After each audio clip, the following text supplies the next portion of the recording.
1월 16일 화요일 토론토 한인 장로교회 새벽기도에 오신 여러분들을 주님의 이름으로 환영하고 축복합니다. 우리 함께 기도하시면서 주님 앞으로 더 가까이 나아가시겠습니다. 영광 받기에 합당하신 하나님 아버지, 오늘 아침에도 주님께 영광 돌릴 수 있도록 우리를 이곳에 불러주시니 감사합니다. 주님께서 우리를 불러주셔서 하나님 앞에 영광 돌리게 하시고 주님의 음성에 귀 기울이게 하시는 후에는 우리 삶을 향하신 주님의 뜻이 있음을 우리가 믿는 가운데에 우리가 이 자리로 나아왔습니다.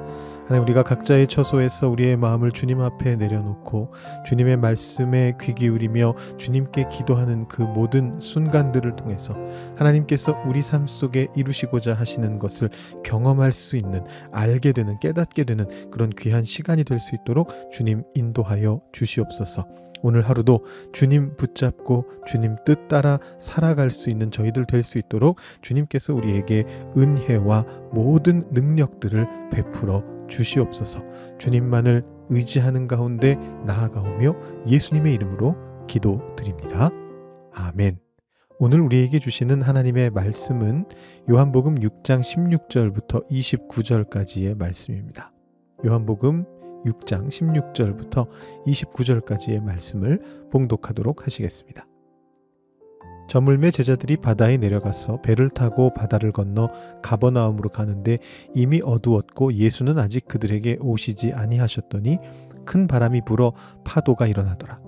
제자들이 노를 저어 시별이쯤 가다가 예수께서 바다 위로 걸어 배에 가까이 오심을 보고 두려워하거늘 이르시되 내니 두려워하지 말라 하신대 이에 기뻐서 배로 영접하니 배는 곧 그들이 가려던 땅에 이르렀더라.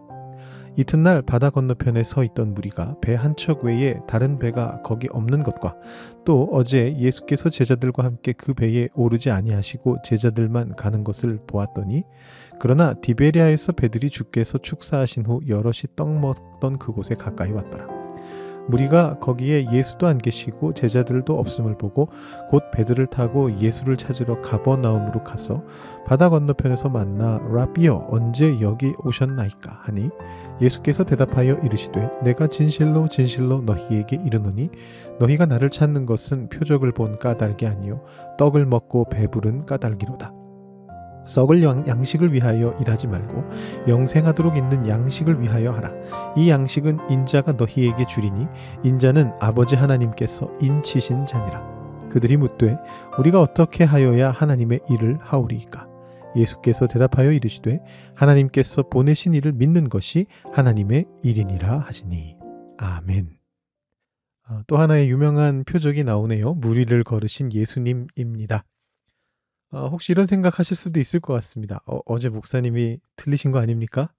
이 기적도 공간복음에 나오는 기적이잖아요.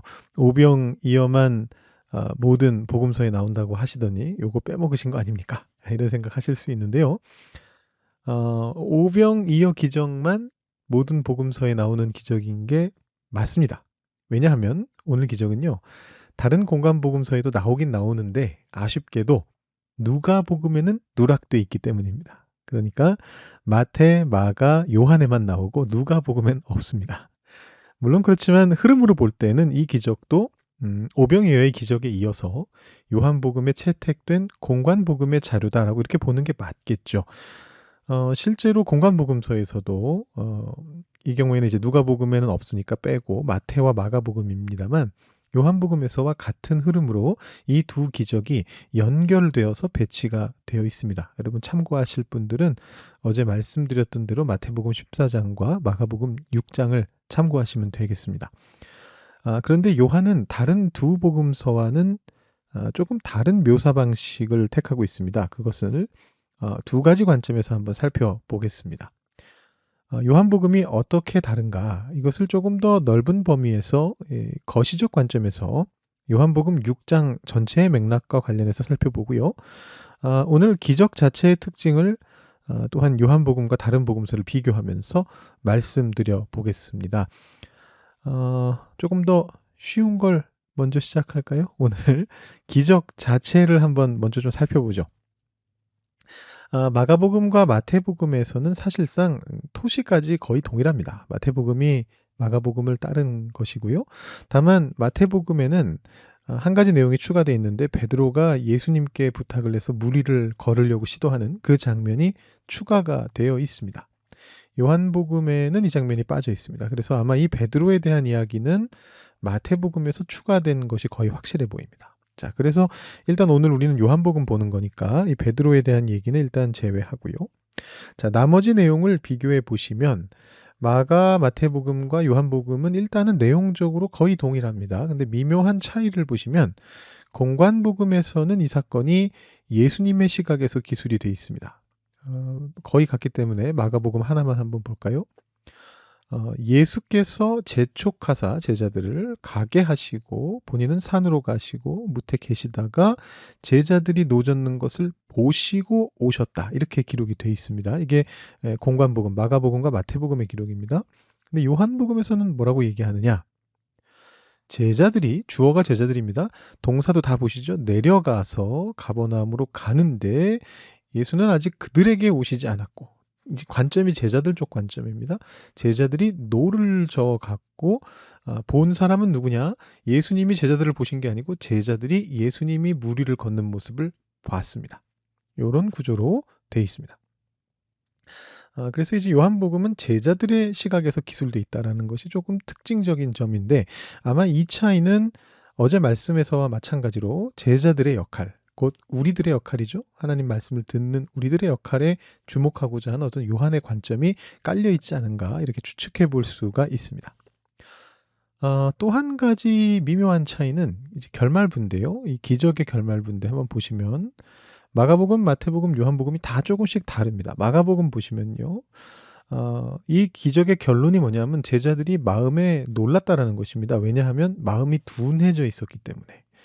떡 되시는 일을 깨닫지 못해서 마음이 둔해져서 놀라는 것으로 이야기가 마무리가 됩니다. 좀 부정적이죠? 근데 이제 마태복음에서는 조금 다르게 예수님이 하나님의 아들이시라는 것이 증명되는 사건으로서 그렇게 나타나고 있습니다. 요한복음에서는 철저하게 제자들의 관점에서 이야기가 전개되는데 그들은 기뻐하며 영접하였고 예수님을 결과적으로 순탄하게 목적지에 도착했다라는 내용으로 마무리가 되고 있습니다. 그래서 이 요한복음의 디테일한 사건 전개를 보시면 어제 오병이어 기적과 마찬가지로 제자들을 생각하면서 우리들의 역할과 반응을 강조하고 있다는 것을 보시게 되고요. 기뻐하는 것, 영접하는 것. 특히 영접이라는 단어가 나오면서 예수님을 믿는 것의 진정한 의미를 알려주고 있다. 이렇게 보실 수가 있겠습니다. 자, 조금 더 관점을 넓혀서 요한복음 6장 전체의 맥락과 요한복음 전체의 맥락에서 살펴보면 어떻게 될까요? 마태복음이 세상을 다스리시는 하나님의 아들의 권세를 보여준다면 요한복음은 방금 말씀드린 것처럼 우리에게 오시는 예수 그리스도를 우리가 어떤 존재로서 영접해야 하는가 여기에 이제 초점을 맞추고 있습니다. 어제 짚고 넘어가지 않은 내용이 하나 있는데요. 요한복음은 오병이어의 사건이 6월절 즈음에 일어났다라고 그렇게 말을 하고 있습니다. 이 공관복음에는 나오지 않는 얘기거든요. 이 시점에서 우리는 요한복음이 이 사건을 6월절과 연결시키고 있다는 것을 짐작해야 됩니다. 6월절은 바로 하나님께서 이스라엘 백성을 출애굽시킨 사건을 기념하는 절기입니다. 출애굽 당시 모세는 이스라엘 백성들에게 하늘에서 내리는 떡을 주었습니다. 그리고 예수님 역시 무리들에게 떡을 주셨는데 이 떡은 하늘에서 내려오는 떡은 아니었고 한 아이가 가져온 떡에 축사하신 후에 그 떡을 신비로운 방법으로 나눠주신 것이었습니다. 그렇다면 차이가 있네요. 어떤 쪽이 더 대단한 겁니까? 하늘에서 떡을 내려오게 하는 게 더 대단한 겁니까? 아니면 이 가지고 있는 떡을 늘리는 게 더 대단한 겁니까? 약간 느낌상 하늘에서 떡이 내려오는 게 더 대단해 보이지 않으세요? 그렇다면 예수님의 기적은 모세의 기적보다 약한 기적일까요? 그렇지 않습니다. 이제 내일 말씀 보시면 뭐라고 예수님이 말씀하시느냐 하면 당신이 하늘에서 내려온 떡이다. 이렇게 얘기하십니다.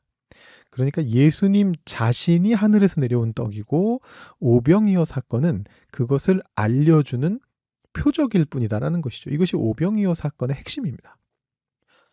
이 내용은 내일 김여원 목사님이 좀 더 다루어 주실 테니까 오늘은 맛보기만 하고 넘어가겠습니다. 근데 이제 미리 맛보기로 언급하는 까닭은요. 이것이 오늘 결론과 연결이 좀 되기 때문입니다. 자, 예수님의 그 떡을 맛보기로 맛보고 예수님을 뒤따라온 사람들에게 예수님이 뭐라고 말씀하시느냐면 이렇게 말씀을 하십니다. 오늘 말씀 26절, 27절이죠. 내가 진실로 진실로 너희에게 이르노니 너희가 나를 찾는 것은 표적을 본 까닭이 아니요 떡을 먹고 배부른 까닭이로다. 썩을 양식을 위하여 일하지 말고 영생하도록 있는 양식을 위하여 하라. 이 양식은 인자가 너희에게 주리니 인자는 아버지 하나님께서 인치신 자니라. 오병이어 사건 안에서 축복만을 본다면 그것은 본질을 보지 못하는 것입니다. 모세가 하늘에서 떡을 내렸을 때도 사람들의 관심은 이거 먹을 수 있는 거야? 이걸로 생계를 유지할 수 있는 거야? 맛은 있나? 이런 거에만 관심이 있었습니다. 예수님의 오병이어 사건에서도 사람들은 뭐에만 관심이 있었느냐면 와, 예수님이 떡을 신비롭게 나눠주신다. 앞으로 배고플 일은 없겠다. 이 생각만으로 예수님을 따라왔습니다. 그런데 우리는 그러한 하나님의 은혜를 보면서 그 은혜에만 집중할 것이 아니라 그러한 은혜가 우리에게 내려지는 까닭을 발견하고 그 본질에 집중해야 한다라는 것이죠. 그것이 바로 예수님을 하나님께서 인치신 자로, 하나님께서 보내신 자로 믿고 하나님의 일을 하는 것입니다. 그것을 통해서 우리가 이 은혜의 의미를 깨닫게 된다라는 것입니다. 오늘 아침에 너무 많은 내용을 제가 다루려다가 막 짤막짤막하게 다루고 있는데 여러분들 잘 따라오고 계신지 모르겠는데 한 가지만 제가 짧게 더 말씀드리고 오늘 말씀 마무리하겠습니다. 이제 우리가 내일 말씀부터 요한복음에 아주 이제 여러 번 등장하는 유명한 에고 에이미라고 하는 헬라어 단어를 보시게 될 겁니다. 요한복음에서 정말 많이 얘기가 나오는 아주 중요한 것 중에 하나죠. 나는 무엇이다.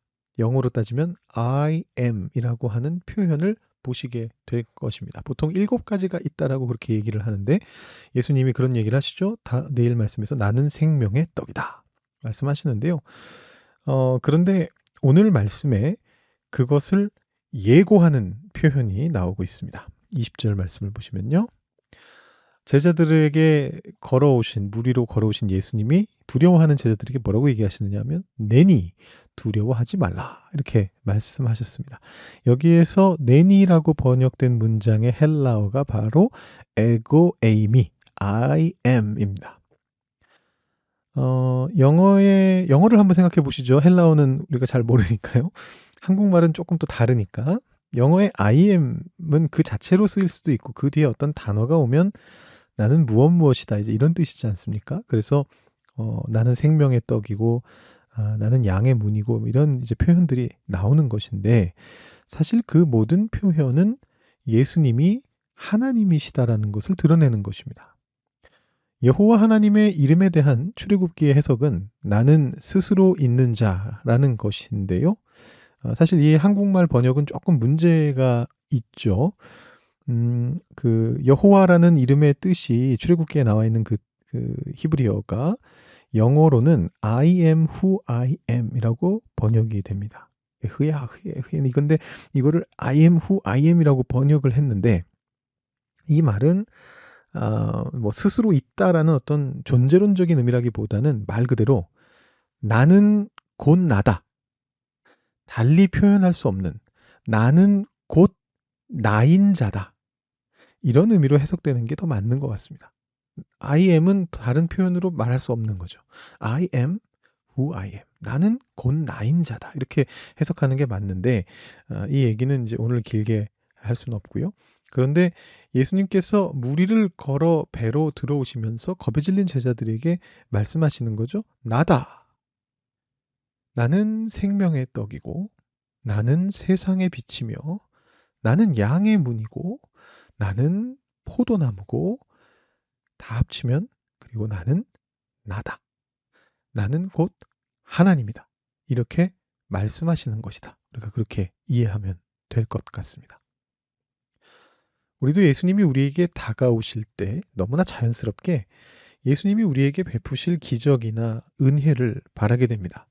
떡을 주시는 예수님, 바람을 잠재우시는 예수님, 마찬가지로 우리 삶 속에 우리가 필요로 하는 그 무언가를 채워주시는 그 예수님, 그것을 바라죠.